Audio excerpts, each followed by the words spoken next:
Obrigado. Então, antes de mais, boa tarde, agradeço obviamente o convite. Quero começar por dizer algo que eu acho que é muito importante. Nós temos estado aqui a falar um bocadinho mais sobre o Sul. Eu venho falar, obviamente, sobre os estudos norte-americanos, mas sobre cinema e cinema norte-americano em específico. Não, 3 filmes, mas um deles não é norte-americano, mas tem uma grande relação com os Estados Unidos. E, de qualquer modo, aquilo que eu penso que é a forma como eu comecei a organizar esta comunicação poderá servir, pode servir até para outras abordagens a outros filmes, que era isso que eu também queria pensar um bocadinho. Então, quando o convite me foi feito, eu fiquei, confesso, um bocadinho atrapalhado, porque, obviamente, falei aqui com a Margarida e disse, vou falar de americanos, não é bem esta a ideia, mas eu pensei como é que eu podia fazer uma coisa que tivesse que ver com aquilo que eu trabalho geralmente, ou com o que eu tenho vindo a trabalhar, e ao mesmo tempo responder um bocadinho ao repto lançado pelo César e por esta workshop. Pronto, então o que eu pensei foi, eu tenho trabalhado nos filmes de estrada, eu tenho trabalhado muito com cinema, e interessava-me pensar os filmes de estrada que têm um cunho, um tom apocalíptico, precisamente porque dão conta de uma forma clara, nem sempre isso é verdade, uma tensão entre uma ideia de progresso e de verdade, que depois, através desta lente apocalíptica, é precisamente sobre o seu contrário. E esta tensão traduz-se de diferentes formas, mas interessam-me duas particularmente. Primeiro, a ideia de mobilidade e imobilidade, e a partir desta pensar como estando o filme de estrada diretamente relacionado com um outro género cinematográfico que é o western, e com a ideia de fronteira, é também um género intimamente ligado à natureza ou à sua destruição. Há pouco o Nuno falava na wilderness, e com tom violento. Pronto. E como tal, peço-vos aqui um bocadinho de paciência porque estou aqui um bocadinho a experimentar e a minha primeira ideia, o que me ocorreu foi pensar numa teoria que é a teoria do Leo Marx, num livro que se chama The Machine in the Garden, Technology and the Pastoral Ideal in America, que é de 64, mas que é uma obra central e que de alguma forma muito simples, ele critica no fundo a disrupção do idealismo pastoril por via da tecnologia industrial. E eu estou naturalmente consciente que foram feitas várias críticas ao livro, nomeadamente num texto de um autor em 2016 que indica sobre esta leitura do livro, diz que não há lugar para uma transcendência que garanta a naturalidade da natureza, isto é uma tradução de livro minha, pois como acrescenta o autor, existe apenas um mundo, e um mundo cada vez mais mediado pela tecnologia, e por isso há um outro livro que é muito interessante, que em vez de dizer The Machine in the Garden is the Garden in the Machine, e depois não vou voltar aí porque é outra história, e um mundo cada vez mais mediado pela tecnologia, que por um lado cria os próprios meios para o nosso acesso à natureza, e por outro dissipa a própria natureza, que revela por meio de um processo inevitável de contaminação através da divisão natureza-cultura. Eu acho que não está a funcionar, mas se calhar eu posso mudar a funcionar. É este, não é? Desculpa. Sim, mas há bocado também só estava. Não faz mal. Pronto, mas como dizia, no fundo, a minha leitura não é aquela que eu vos apresentava, é a ideia de regressar a esta questão da máquina no jardim, que é o título da apresentação. Pronto. E queria pensar um bocadinho sobre este argumento-chave de Leo Marx, que é, no fundo, uma visão idealizada da natureza rural e intocada, que foi historicamente interrompida pela invasão das máquinas industriais. Portanto, no fundo, o jardim representa um espaço de harmonia e simplicidade naturais, enquanto a máquina simboliza a modernidade disruptiva, a mecanização e a alienação da natureza. Ou melhor, a máquina intromete-se no jardim, destruindo ou corrompendo, provando-se por isso impossível um regresso total à natureza plena. E análogo a esta ideia, como referi anteriormente, surge a relação com os filmes de estrada, que no fundo, por via da influência do western, estabelecem como fronteira, que neste género se transforma numa estrada metafórica, aberta a múltiplas possibilidades, mas que é aqui modificada pelos vários desenvolvimentos tecnológicos. E eu acho que é interessante ser um filme de estrada precisamente porque os carros precisam de combustível para poderem circular e porque a viagem é extremamente importante. E face a isto pensei em 3 filmes de diferentes períodos e com diferentes narrativas, nos quais a máquina no jardim representa a intrusão de forças industriais tecnológicas em espaços pastoris ou naturais, sinalizando a ruptura da harmonia entre a humanidade e a natureza, mas também 3 filmes em que a fronteira, tradicionalmente um lugar de liberdade, autorreinvenção e natureza intocada, é transformada numa paisagem distópica. E aquilo que eu quero ver é que estes 3 filmes são, cada um deles à sua maneira, uma representação diferente desta introdução ou desta invasão da máquina no jardim. E, no fundo, a minha ideia era pensar um bocadinho e refletir sobre estes objetos que têm que ver com consequências diretas da exploração ambiental, progresso desmesurado ou da perda de diais, dependendo do filme que nós estamos a falar. E, portanto, os filmes que eu selecionei são o Easy Rider, e chama a atenção, não sei se já viram o filme, mas o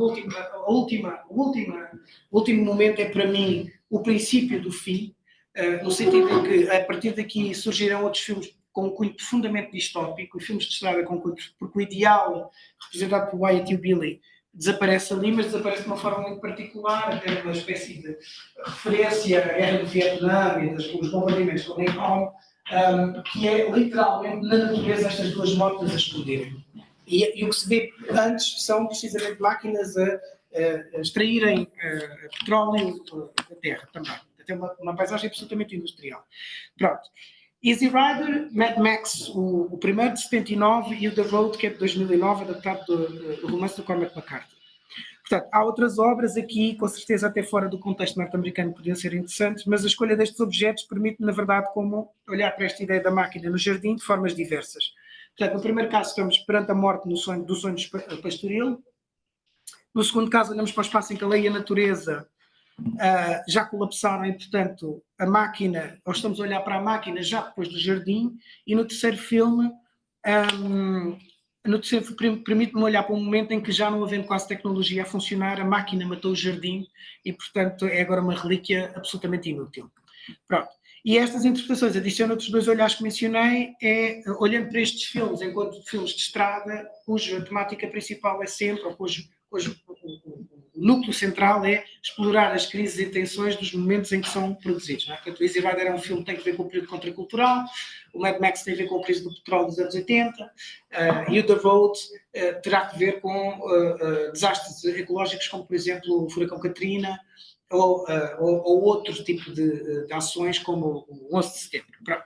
O Easy Rider é um filme que quase todos nós conhecemos e que costuma ser central para a história do filme de estrada, e que trabalha em dois movimentos. Era o movimento desta mobilidade que eu vos dizia, portanto, a estrada aberta e etc., e o movimento da imobilidade. Não é? Portanto, no fundo, aquilo que nós olhamos é, primeiro, para aquilo que uma autora, que é a Barbara Klinger, define como America the Beautiful, e o final é aquilo que ela define como America the Ugly, e em qual ela não escreve América com C, mas escreve América com K, propositadamente. Portanto, desculpa.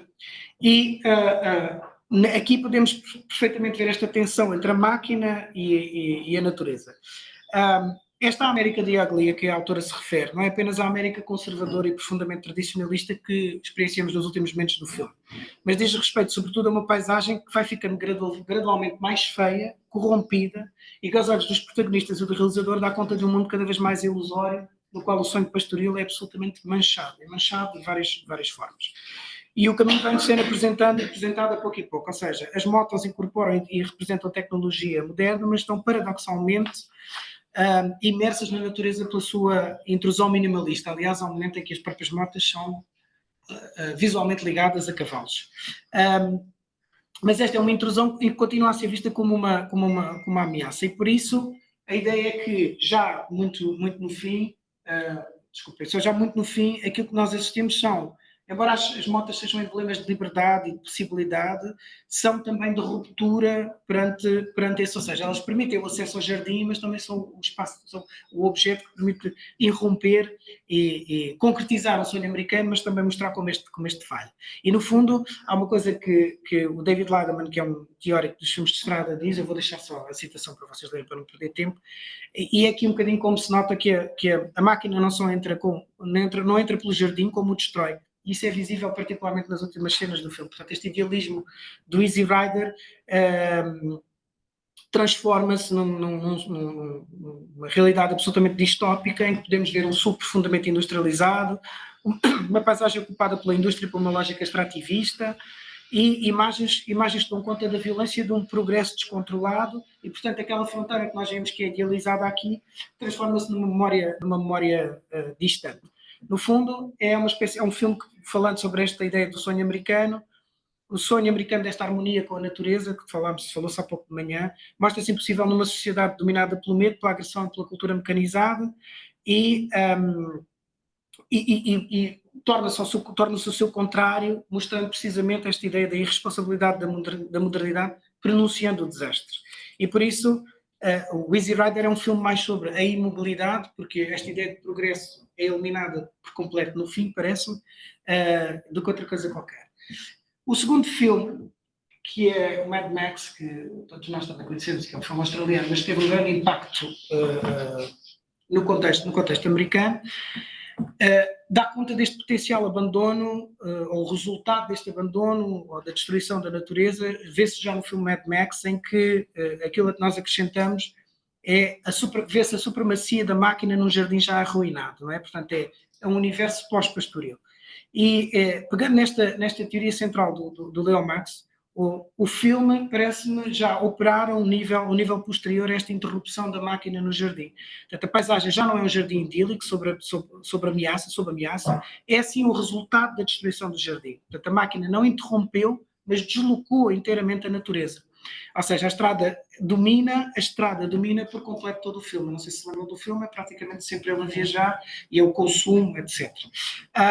E no fundo, desta estrada está ausentes árvores, animais, qualquer tipo de natureza, fontes de água, e o próprio personagem principal, eu acho que isto é muito interessante, vê-se por isso envolto num contexto em que conhecemos o que resta da civilização, que é o mundo decadente, pós-industrial e bárbaro. E ele próprio se transforma, não é? Portanto, aquilo que nós vemos em Mad Max é uma espécie de domínio irreversível da máquina que triunfou, mas às custas de um desequilíbrio humano, não é? Ele perde a sua família e, no fundo, às custas do desequilíbrio humano e ecológico, que é a máquina acabou por consumir o mundo.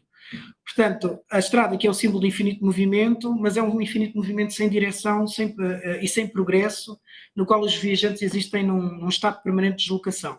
E não havendo um novo mundo para explorar, restam apenas as ruínas do velho mundo, que é o resultado de um espaço bárbaro, onde o abandono da natureza é a verdadeira catástrofe. Não é? Portanto, o que nós assistimos é a máquina na forma de carros, motos e violência mecânica, domina todo e qualquer aspecto da vida, uma em que a civilização está organizada em função dessas máquinas, que não são apenas ferramentas, mas também extensões de poder. O carro que o Mad Max conduz é mais rápido, é mais veloz, é mais forte, portanto também tem isso. E no fundo o filme oferece assim como uma espécie de crítica do capitalismo industrial tardio, e no qual nós assistimos em que um dos bens essenciais não é gasolina, não é água, mas sim gasolina. E no fundo o filme já tem que ver com uma ideia de a dependência que nós temos da tecnologia, do combustível, das armas, da indústria, implicando igualmente a ideia de esgotamento dos recursos. Portanto, no fundo, há uma estética industrial que domina todo o filme e que sugere uma humanidade absolutamente alienada do mundo natural, ou, no fundo, uma humanidade totalmente alinhada com a máquina e absolutamente desalinhada com o jardim. Precisamente porque a máquina conta uma história das consequências da negligência ambiental e a busca insustentável do progresso. Eu vou só passar ao terceiro filme, também para não vos fazer perder muito tempo. Isto é só algumas das imagens em que nós podemos ver esta persistência da estrada, da máquina, do mundo violento. E o último filme é o da Vogue, em que assistimos a uma outra forma de olhar o jardim. Portanto, aqui, inclusive, qualquer forma de civilização já está praticamente destruída, nem sequer existe estrada, restos, ruínas. O que encontramos é veículos decadentes, florestas mortas, animais extintos, e a humanidade sobrevivente está absolutamente desesperada, o que origina, inclusive, decadência moral e ética. Portanto, o filme leva as pessoas, aliás, no universo do filme, as pessoas são levadas ao desespero e tornam-se canibais. E, no fundo, este colapso ecológico representa também o colapso moral. No fundo, dominam este mundo canibalismo, desconfiança, violência, ausência, que é sublinhada de diversas formas, desde logo a ausência do mundo natural ou da natureza, e eu vou-vos mostrar aquilo as árvores, há momentos em que ele filmou mesmo numa floresta, árvores a caírem em tempo real, este espaço da estrada torna-se no fundo um espaço de lawless terror, como ele diz. Eu queria ver se tinha aqui, desculpa, não tenho a citação, mas a ideia, há uma citação em que numa entrevista o próprio realizador diz que aquilo que ele fez foi no fundo pegar a imagens já existentes, mas só as melhorou, digamos, do ponto de vista visual, como ele diz mesmo, cenas filmadas após o Katrina, ele diz, tivemos de manipular a imagem, vicê-la, torná-la mais tóxica, inseri-la naquele mundo, mas estes lugares não foram difíceis de encontrar. Já existe uma boa dose de devastação na paisagem americana. E isto é uma coisa que ele diz em relação ao filme. Pronto, então, e quando eu dizia ausências, nós também temos aqui diversas ausências. Como vocês podem ver, isto é pai e filho, logo no início do filme, a mulher, portanto a mãe da família, suicida-se no filme, e este não é um mundo para as mulheres. E aqui, se ligarmos esta ideia da figura da mãe, da criação e etc., desaparecer desde logo, é importante também para ler o filme como a ausência da criação de vida, de uma forma muito já linear. No fundo, o caminho que o pai e filho iniciam para Sul reverte o percurso expansionista tomado inicialmente pelos pioneiros e, ao fazê-lo, ambos estão em retirada de um mundo controlado pelo capital e, eventualmente, responsável pelo colapso económico e ambiental. E, por isso, nesta jornada, aquilo que encontramos são terra infértil, carniceiros e canibais, modos de sobrevivência e consumo que contrastam com a promessa oferecida pela fronteira. Ao momento em que eles ficam hiper felizes porque estão numa espécie de bunker e há comida enlatada para viverem durante um mês ou dois, que é precisamente a expressão máxima deste mundo encapsulado no capitalismo que nós conhecemos. Portanto, não havendo mais terra para conquistar, ou estando a terra já conquistada, explorada até a exaustão, resta apenas decadência e morte. E assim, no fundo, o The Road sugere que a expansão e exploração da terra, causada pelo uso e intromissão da máquina, isto é, da tecnologia, origina o consumo e esgotamento do próprio mundo. Portanto, o colapso do ecossistema surge das alterações da mão humana, por sua vez implica a destruição do mundo tal como o conhecemos, e eventualmente a total extinção e esquecimento. E, portanto, é um filme em que a natureza está sempre quebrada, não é? E esta relação pode ser o resultado do modo como, e pensando especificamente de outro tipo de teorias, o capitalismo enforça a divisão entre natureza e cultura, ou seja, a natureza é algo a ser controlado e não algo com o que se deve viver. Voltamos outra vez às vacas há pouco, não é? Revelando a alienação do sistema relativamente aos outros sistemas ecológicos. No fundo, acho que este último filme, a pergunta maior que nos coloca é o que é que acontece quando já não existe jardim para proteger. E, portanto, no fundo, para terminar, embora esta reflexão seja superficial e peço desculpa pela forma atabalhoada como apresentei os filmes, creio que de Easy Rider a The Road, muitos destes objetos dão conta de uma certa forma de imaginar o mundo, que era uma coisa que a Susan Sontag tinha num texto muito interessante, podendo ser lidos enquanto meditações culturais sobre o colapso da natureza, sob a pressão da modernidade tecnológica. No fundo, dramatizam a perda do sonho pastoral e refletem profundas ansiedades ecológicas. Do idealismo decadente de Easy Rider ao nihilismo arrasador de The Road, cada filme traça uma trajetória no qual a máquina não apenas interrompe o jardim, mas substitui. E o resultado não é unicamente uma paisagem destruída, mas um sentido perdido de significado, identidade e esperança. Obrigado. Muito obrigado.